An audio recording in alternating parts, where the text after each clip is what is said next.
When my daughter shouted, "Dad, you will either treat Kevin with respect, or you can find somewhere else to live," I didn't raise my voice. I didn't slam my fist on the table. Instead, I folded the dish towel in my hands, placed it neatly on the counter, and said, "All right, I'll be gone before dinner." Her mouth opened slightly, as if she expected me to plead. For years, she had seen me compromise, give in, smooth over the rough edges of conflict for the sake of keeping the peace. But that morning, standing in the kitchen I had built with my own 2 hands, something inside me shifted. Before she could speak again, I walked down the hall toward my bedroom. I had no plan for where I'd go, no idea what the next hours would bring, but I knew one thing for certain: I would not spend another night under the same roof with a man who treated me like a burden in my own home. Before we go further, I'll just say, if you're listening to this, make sure to subscribe and tell me in the comments where you're watching from. I'd like to know how far a story like this can travel. The morning had started peacefully enough. I'd come back from the farmer's market with a bag of fresh apples, some bread, and a jar of honey from old Mrs. Carson's stall. The sun was just high enough to stream through the curtains, turning the kitchen into a golden glow. For a moment, it almost felt like the years before my wife Anne passed away, those quiet Saturday mornings when she'd hum while making coffee. But peace doesn't last long when Kevin is in the house. I found him in my recliner, the one Anne gave me for my retirement, legs stretched out, wearing my slippers, sipping coffee from the mug my daughter had painted for me when she was 8. He didn't even glance my way when I came in. "Hey, since you're up, mind making me some eggs?" he said, eyes still fixed on the television. I set the groceries on the counter. "I just got in from town. I'd like to put these away first." He gave a little laugh, the kind meant to tell you you're already wrong. "Come on, Frank, I'm starving." That tone, like I was a live-in cook, lit a fuse I'd been ignoring for years. I walked over, switched off the TV, and met his eyes. "You can make your own breakfast, Kevin." His jaw tightened. "You're living here for free. Least you could do is help out when I ask." "This is my house," I said. "You and my daughter moved in after Anne passed. I pay the mortgage, the utilities, the groceries, so don't talk to me about free." That was when Emily came in, hair pulled back, still in her robe. She looked between us, her face already set in that guarded expression she used whenever she thought I was making trouble. "What's going on?" she asked. Kevin didn't miss a beat. "Your dad's refusing to help around the house." "I just asked for breakfast."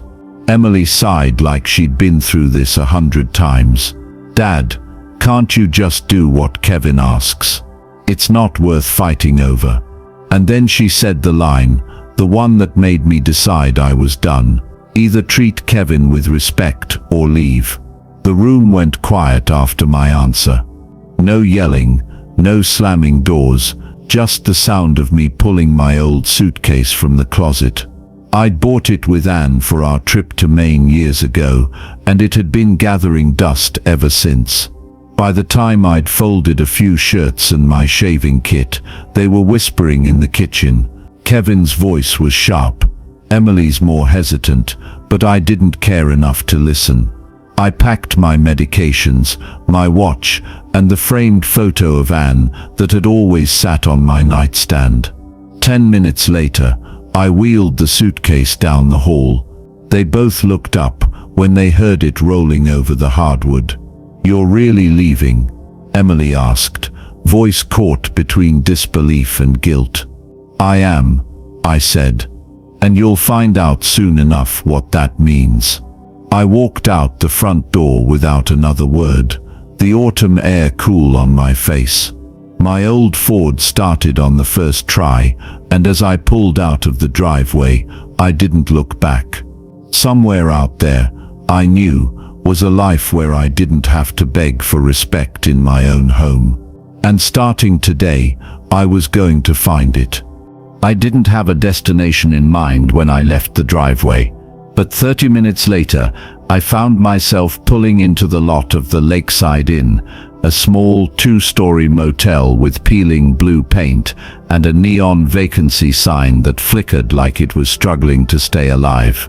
The woman at the front desk gave me a polite smile. "Need a room, sir?" "For at least a week," I said. "Somewhere quiet." Within 15 minutes, I was unlocking the door to room 6. A queen bed, a desk by the window, a coffee maker that looked older than my Ford. It wasn't much, but it was mine. No raised voices, no snide remarks, just silence. I sat on the bed and pulled out my phone. I'd worked as a high school principal for 30 years, which meant I'd learned to keep records, receipts, and proof for everything. And now I was going to use that habit to my advantage. First call, the bank. "Mr. Howard, good morning," the young man on the line said, after I read out my account number. "I need to stop the automatic payment for the mortgage on 317 Oak Street." "Sir, that's been active for 3 years. Are you sure you want to?" "I'm sure." "May I ask why?" "The people living there no longer qualify for my financial assistance." Clicking of keys, "Then it'll be cancelled immediately. You'll get written confirmation in a few days." Second call, car insurance. Emily and Kevin had been driving on my policy for 2 years. 2 cars I didn't own, premiums I didn't owe. "I need to remove both vehicles from my plan," I told the agent. Effective date, today. Third call, utilities. The electric and water bills came out of my account like clockwork, no matter how high Kevin ran the AC or how long he took his hot showers. Not anymore. "I'd like to have the accounts transferred into the names of the current occupants," I told the clerk. "Send them the paperwork directly." By the time I hung up, I'd cut off over $1,800 in monthly expenses, money I could now use to rebuild my own life. It wasn't about revenge. Not yet. It was about reminding myself that I was not a walking bank account, existing to keep my grown daughter and her husband comfortable while they treated me like an inconvenience. I opened my notebook and started a fresh page. Action log. October 14th mortgage. Cancelled insurance. Cancelled utilities. Transferred grocery stipend. Ended. I wrote down confirmation numbers for each step. Years of administrative work had taught me one truth: paper trails win arguments. That night, the motel room felt less like exile and more like a command center. The hum of the mini fridge replaced the sound of Kevin's voice. The dim lamp cast a warm light over the desk as I spread out my bank statements and old receipts. For 3 years, I had been paying not just the essentials, but their extras too. Weekend getaways, home improvements. Kevin never finished, even the loan for a motorcycle he sold 2 months later. I felt a strange calm settle in. Kevin and Emily didn't know it yet, but the life they'd built on my money was about to get very uncomfortable. The phone didn't ring that night, but by tomorrow afternoon, I knew it would, and when it did, I'd be ready to answer on my terms. The next afternoon, my phone started buzzing while I was sitting at the little desk in the motel room. First it was Emily, then Emily again, then no caller ID. By the 5th missed call, I'd stopped looking at the screen. I poured myself another cup of the motel's terrible coffee and kept reading through my bank records. When I finally checked my voicemail that evening, there were 9 new messages. Emily's voice was tight, irritated. "Dad, the mortgage company called. Payment didn't go through." Is something wrong with your account? Kevin's message came next, shorter and sharper. Frank, call me. Now. By the sixth message, irritation had turned to panic. Emily was almost shouting. The utility company just called me. They're saying we need to set up new accounts, or the service will be cut off. What is going on? I deleted each one after listening. I didn't feel angry. I didn't even feel smug. Mostly, I felt lighter. The 10th call I answered, but it wasn't Emily. Frank Howard, a familiar voice asked. This is he. It's Mark Weller from First State Bank. Remember me? Of course I did. Mark had been the assistant branch manager back when I was on the school board. Good man. Solid handshake. Been a long time, Mark. What can I do for you? Well, I actually need to ask you something odd. He lowered his voice. Back in August, your son-in-law came in to apply for a home equity loan on your house. I straightened in my chair. That's right. He brought paperwork claiming it was in his name. We caught it in the title search. Everything came back clean to you, of course. But Frank, those documents he handed us, they were forged.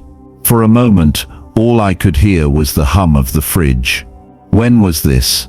August 12th. Said he needed $40,000 for repairs. Word around town is that money was going to cover gambling debts. I pinched the bridge of my nose. Kevin had been sitting at my dinner table, eating food I'd bought, looking me in the eye, while trying to steal from me behind my back. Mark, I said slowly, do you still have copies of those documents? I do. I kept them just in case. Want me to send them over? Please. Email and hard copy both. When we hung up, I opened my notebook and turned to the action log. New entry. Evidence. Forgery attempt August 12th. I sat there for a while staring at the page. Cutting off the money had been the right move. But now it wasn't just about boundaries. It was about protecting myself from a man who was willing to commit fraud to get what he wanted. And if Kevin thought losing my financial support was bad, he had no idea what was coming next. The next morning, I woke early. Motel curtains never do much to block the sun, and by 6:30, pale light was slipping in through the thin fabric. I brewed the watery coffee from the little machine and sat by the window, watching a pair of sparrows hop along the motel's cracked sidewalk. My phone had 4 new voicemails. I didn't bother to listen. If Emily and Kevin wanted to talk, they could wait. Instead, I made a list of errands, not for groceries or bills, but for conversations. Small towns like ours don't run on electricity alone. They run on word of mouth. And word of mouth could be a powerful tool if you set it in motion carefully. Milligan's hardware store. I'd done part-time work here after retiring, mostly to keep busy. When I pushed open the door, the familiar bell chimed and the smell of sawdust and machine oil wrapped around me. Frank, Tom Milligan looked up from the counter, his reading glasses perched halfway down his nose. Haven't seen you in a couple weeks. Everything all right? I smiled faintly. Depends on your definition of all right. 3 other employees drifted over, Sarah from paint, Dave from tools, and young Jimmy who worked weekends. I kept my voice even as I told them the short version, how Emily and Kevin had given me an ultimatum, and how I'd chosen to leave. Tom's brow furrowed. You paid for that house, didn't you? Every cent, I said. And the mortgage since they moved in. Dave shook his head. Kevin told us he was helping you with the mortgage. Sarah gave a humorless laugh. Figures. That man's been in here more times talking about his big home projects than actually buying supplies. Always wondered how he could afford to be so casual about money. I left them talking among themselves, knowing full well the story would ripple through the store's Saturday customers by lunch. St. Andrew's Church. Pastor Lewis was in his office when I arrived, sorting through bulletins.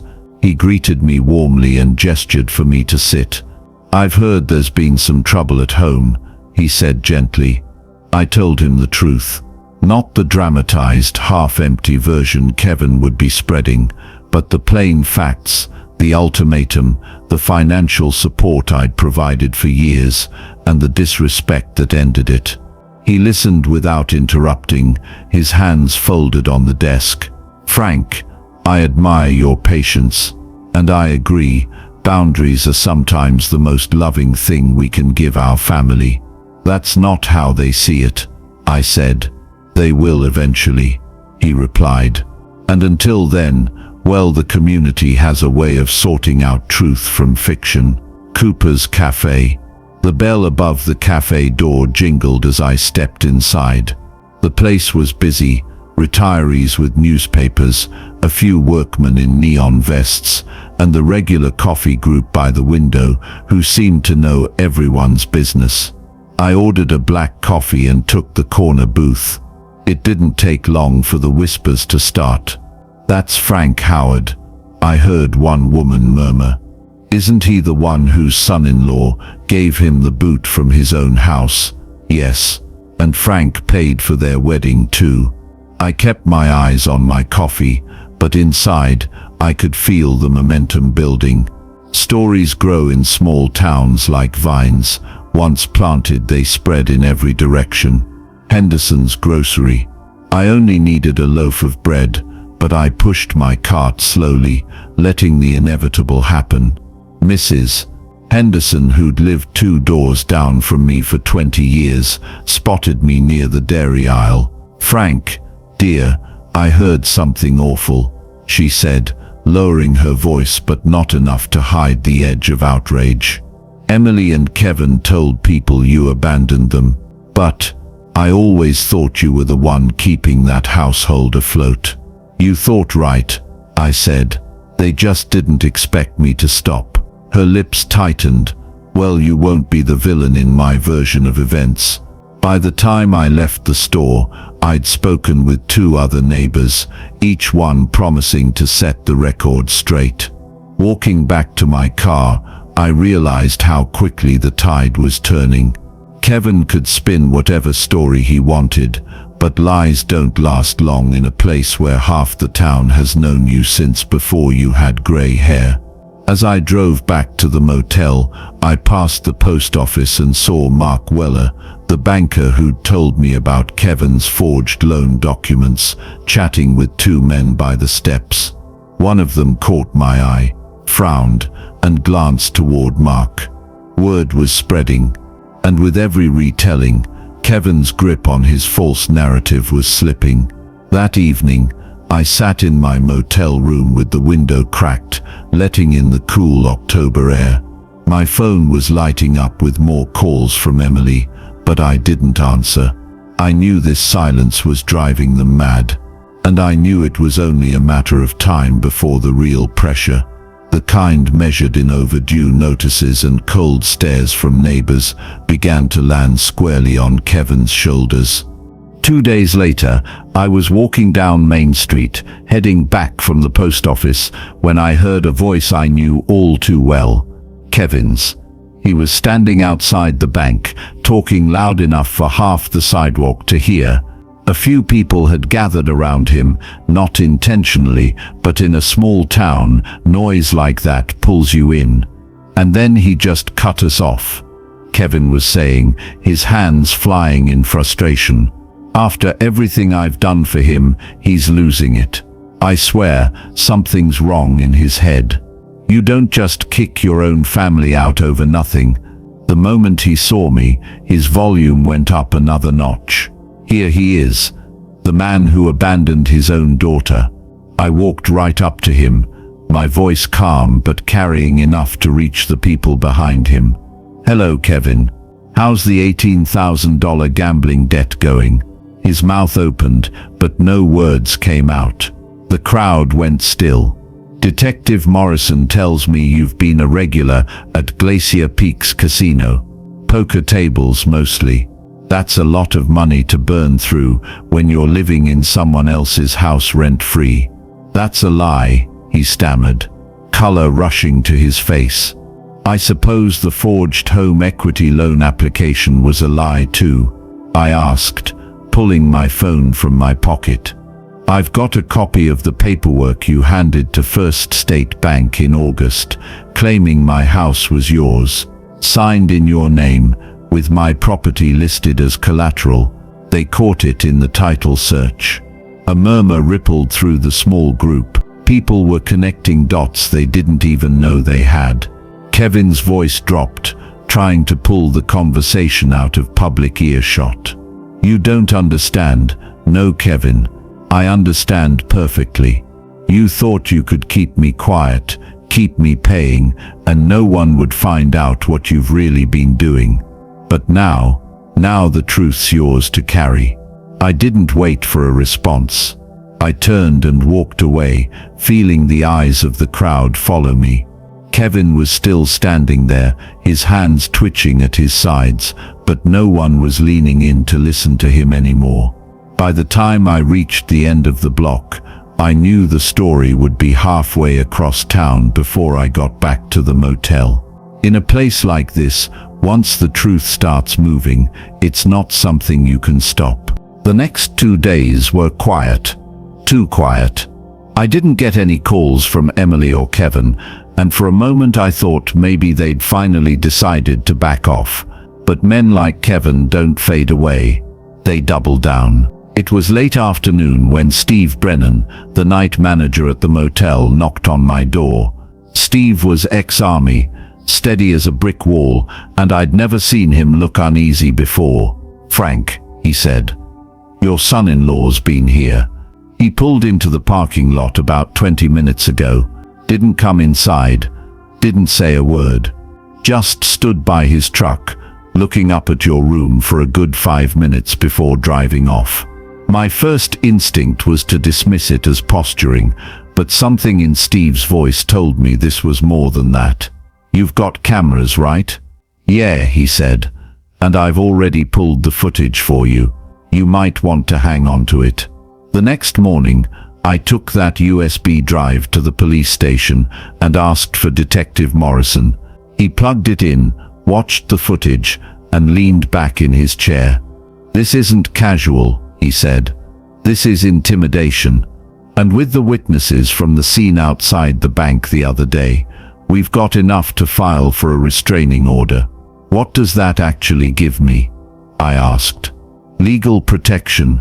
If he comes within 500 feet of you, your home, your workplace, or even your vehicle, we arrest him on the spot." "Do it," I said. While the paperwork was being prepared, Morrison slid another file across the desk. "One more thing you should know. Kevin's been making inquiries about adverse possession laws, squatters' rights. It took me a second to process that. He thinks he can claim my house. He was asking a lawyer about it," Morrison said. "Montana law requires 5 years of hostile occupation before you can even make that claim. You gave him permission to live there, so he's got nothing. But the fact he's looking into it tells me he's playing a long game, or at least he was." I stared at the wall for a moment, letting that sink in. It wasn't enough for him to bleed me financially. He'd been imagining a future where the house wasn't even mine anymore. By that afternoon, the restraining order was official. I walked out of the courthouse with the signed papers in my hand. It didn't feel like revenge. It felt like drawing a solid, immovable line between us. When I got back to the motel, my phone buzzed with a text from an unknown number. "This isn't over, old man." I forwarded it to Morrison without responding, then blocked the number. Every step Kevin took now was another step into a trap he didn't even realize he was walking into. It didn't take long for the cracks to widen. A week after the restraining order was issued, I was eating breakfast in the motel cafe when my phone rang. It was Mark Weller from the bank, the same man who'd warned me about Kevin's forged loan documents. "Frank," he said, "I thought you should know. Kevin's business account has been frozen. Unpaid suppliers, overdue taxes, the works. He's 3 months behind on his shop's rent." I stirred my coffee slowly.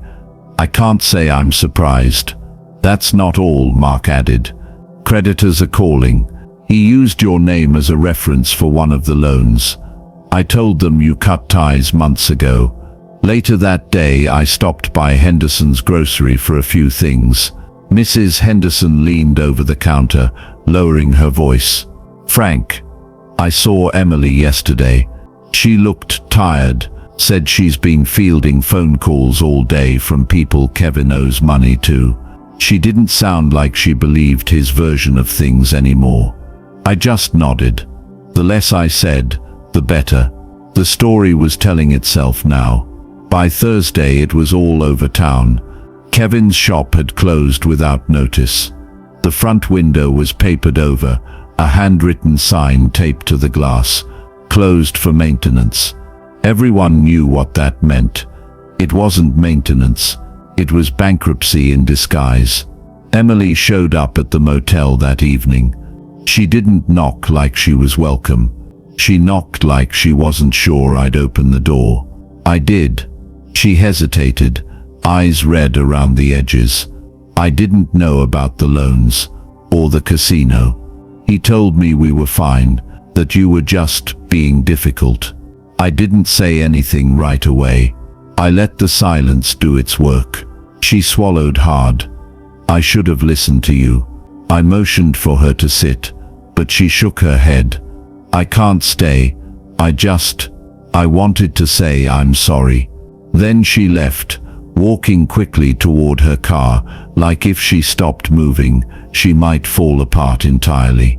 That night, for the first time since I'd left my house, I slept without waking up once. The town knew the truth. Emily knew the truth. And Kevin was left standing in the wreckage he'd built for himself. The only thing left now was to make sure he couldn't crawl out of it and cause more damage. That part was coming next. It was a Saturday morning, the kind where the air is sharp and the streets are quiet.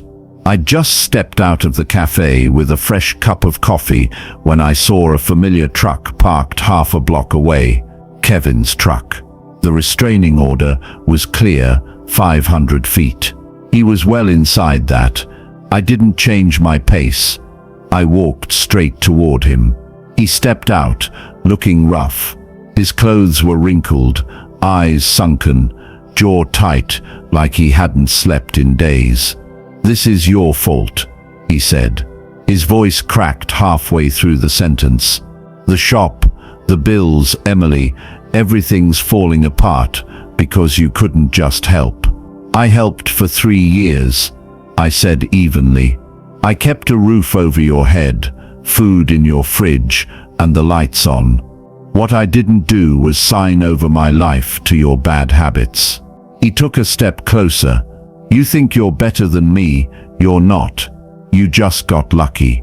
I glanced down at my coffee, then back at him. "Luck has nothing to do with living within your means and not forging signatures to pay off casino debts."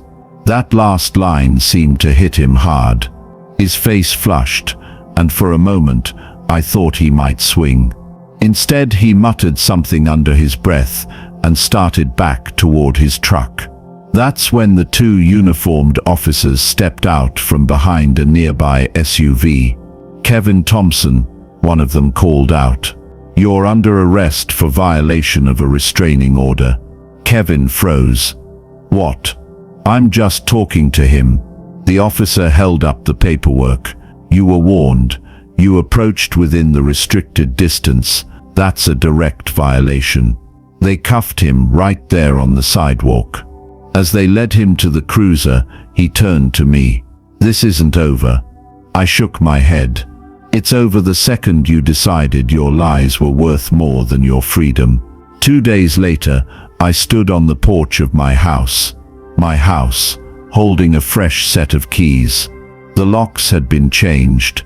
The mortgage, utilities, insurance, all back in my name alone. Inside, the place felt different, lighter.